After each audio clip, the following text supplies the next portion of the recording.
All right, here's the next problem. This one is somewhat unique. So let's go ahead and, like always, handle this like we know how. So it says here, what distance will one cover to reach the other? That seems a little weird. Seems a little weird, but that's okay. Let me go ahead and highlight that. So, what distance will one cover to reach the other? So, everybody, is it safe to say that because we're talking about two friends and they're standing on, certain places of a rectangle, we're basically going to say, hey, we're going to put these friends on the rectangle and we're going to figure out how long it is between one and the other. Is that somewhat in the ballpark before I actually confirm that? Okay, cool. Now, again, we haven't really confirmed that. It's kind of just what it sounds like, but let's confirm it with the information that we have. So it says that two friends stand at opposite corners of a rectangular park. So let's write that out. Let's draw that out right there.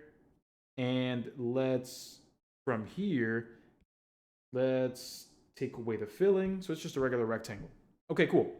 So we will add friend A right over here. And it says, everybody, which corner relative to friend A is friend B at? Which corner? Yeah, it's going to be the opposite corner. It's going to be in the opposite corner. So with that, this is the opposite corner. That is the opposite corner. So let's go ahead and write friend B right there. So because of that, let's fill in the other pieces of information that we have, like the length and the width, given to us right over here. 180 meters, 120 meters over there.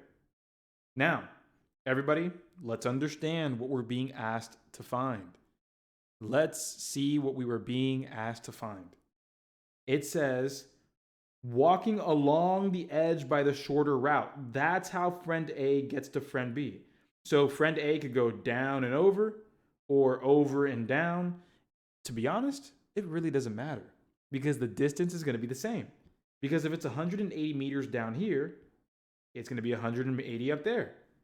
If it's 120 over here on the right, it's 120 there on the left. It's the same exact. And it doesn't matter if you put friend A over here and friend B over there. As long as it's opposite corners, you can't be wrong. You are fine. As long as you follow the directions, follow the setting that has been given to you, you're good. There's a million different ways to set it up. As long as you're following the rules, you are good. So with that, let's put those back where they were originally just for the sake of visuals. And again, we are not trying to go from here to here. No, we are going from here to here. Let me change the color of this highlighter. We're going from here to here and then here to here. So everybody, quick question. I know it says walking along the edge, but are we calculating the entire perimeter? Are we doing the entire perimeter? Correct. We are not. We are not doing the entire perimeter. Everybody, look. Friend A is here. Friend B is here. After we go along this side and along this side, we're done. We're done. We've reached friend B. If we go down here and over here, same thing. We've reached friend B. What we are not doing is going all the way around back to where I started. No, we're just trying to get to this opposite corner over here. And so to get there, you can go up and around over there or up and around over here. But you do not need to go all the way around. And to understand that, what we really needed to do was interpret the story first. And so with that, it's just going to be 180 and 120 added together. It doesn't matter which way you go, because if you're going to go the opposite way, it would still be 120 and 180 added together. Either way, totally fine. It's the same exact value that you'll receive for the distance. 180 meters plus 120 meters gives us 300 meters. Making the choice that's correct here, answer choice D. And there it is. Again, another question where the end all be all was not the formula. The formula was part of the solution. So keep looking forward to more of that, everybody. We've got more coming up. You got this. All right, so let's take a look at this question here. First thing, as always, we're going to begin with the question sentence. And I know I sound like a broken record when I say it, but it's too important. So right here, we want to know what her final elevation is. So with that said, everybody, when we think about what's going on, well, we're talking about a hiker, and this hiker starts at a certain elevation, a certain place. So if we're kind of visualizing this, kind of like a mountain range, something like that, we can say that the hiker starts at a certain elevation, let's say 3,200 feet. From there, it says she climbs upward. So we can go ahead and just mark this right over here. So we can go ahead and say that we can start at any point, and then we climb upward. Everybody, when I think about that, she climbs upward. Am I going to draw an arrow up or down? Simply put, the direction I'm going to choose is going to be up. And so with that, that's what this describes, going up. And then everybody help me out real quick. What does this keyword here mean? It says the hiker then descends at this rate for this time. But what does that keyword here, descend? What does that mean?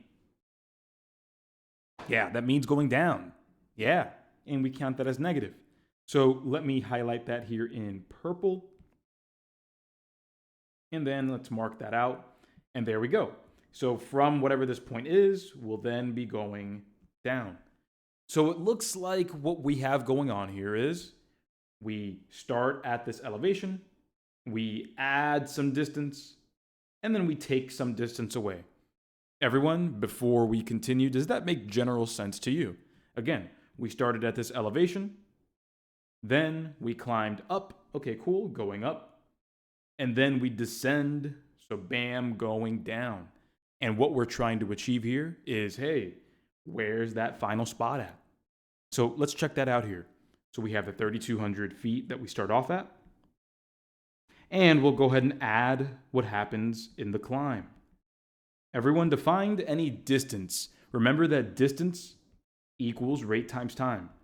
So even though I don't have the distance of how far we climbed, we can definitely find that out. Let me go ahead and show you.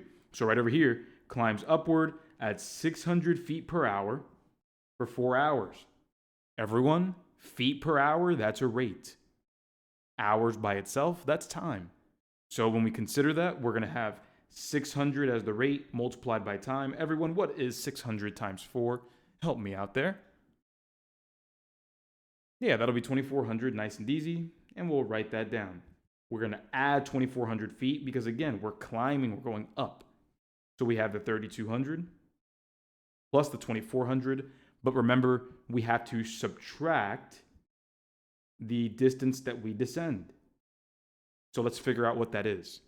It says our rate is 800 feet per hour, and we do that for 2 hours. So every hour we go down 800 feet to figure out the total distance. That's just going to be 800 multiplied by 2. So let's go ahead and show that here. 800 multiplied by 2, and that's going to give us 1,600 feet. And there we are. So now what we're going to do is just bring everything together, understanding that the climb is where we'll add, and then descending is where we will subtract. As long as we understand that, what ascending and descending, or climbing and dropping, as long as we know what those mean, we're good to go. 3,200 plus 2,400 gives us 5,600. And then from there, we subtract the 1,600 feet, and that's going to be very straightforward because 5,600 minus 1,600 is 4,000. And there we go. Our correct answer here is going to be answer choice B, 4,000 feet. And we should feel pretty good about, again, tracking the story and then knowing what ascending versus descending means.